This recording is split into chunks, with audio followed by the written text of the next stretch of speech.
అప్పుల బాధలు వెంటాడుతున్నాయా? అయితే 6 JVR వారి జాతిరత్నాలు ధరించండి.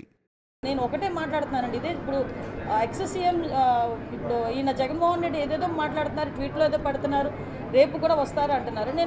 నేను డైరెక్ట్ క్వశ్చన్ అండి. డాక్టర్ సుధాకర్ అనే వ్యక్తి మాస్క్ అడిగిన పాపానికి నడి రోడ్డు మీద రెక్కలు విడిచి చొక్కా ఇప్పి కొట్టిన సందర్భం మర్చిపోయారా? మరి ఆ రోజు ఎందుకు మాట్లాడలేదు జగన్మోహన్ రెడ్డి?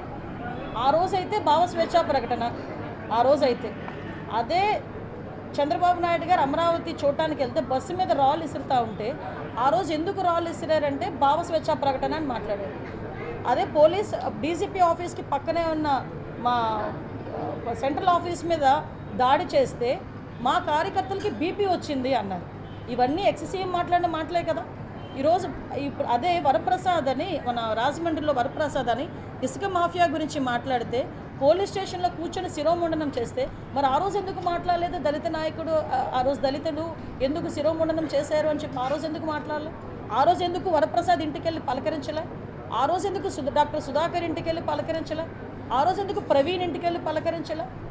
అంటే పులివెందల నాగమ్మ అనే అమ్మాయిని చాలా బ్రూటల్గా హత్య చేస్తే మేము వెళ్తే మా మీద అట్రాసిటీ కేసులు పెట్టారే. మరి పులివెందల నియోజకవర్గంలో నాగమ్మ ఇంటికి ఎందుకు ఆ రోజు జగన్మోహన్ రెడ్డి వెళ్ళే?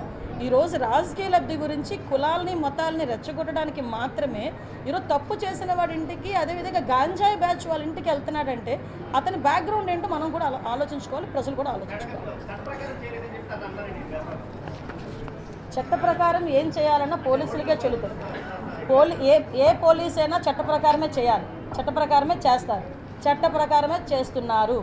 Okay, thank you. ఏంటండి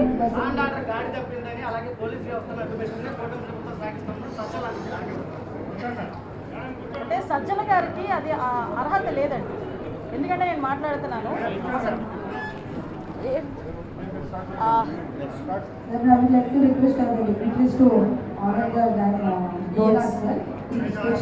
వన్ మినిట్ సజ్జల గారికి ఆ అర్హత లేదు. ఎందుకంటే లాస్ట్ టైము సజ్జల గారి చేతిలో, లాస్ట్ హోమ్ మినిస్టర్ చేతిలో కానీ సీఎం చేతిలో కానీ పోలీస్ డిపార్ట్మెంట్ ఉండేది కాదు, సజ్జల గారి చేతిలో ఉండేది.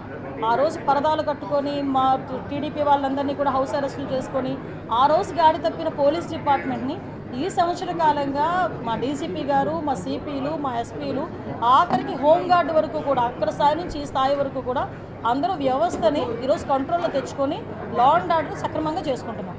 అది ప్రజలు కూడా గమనించారు.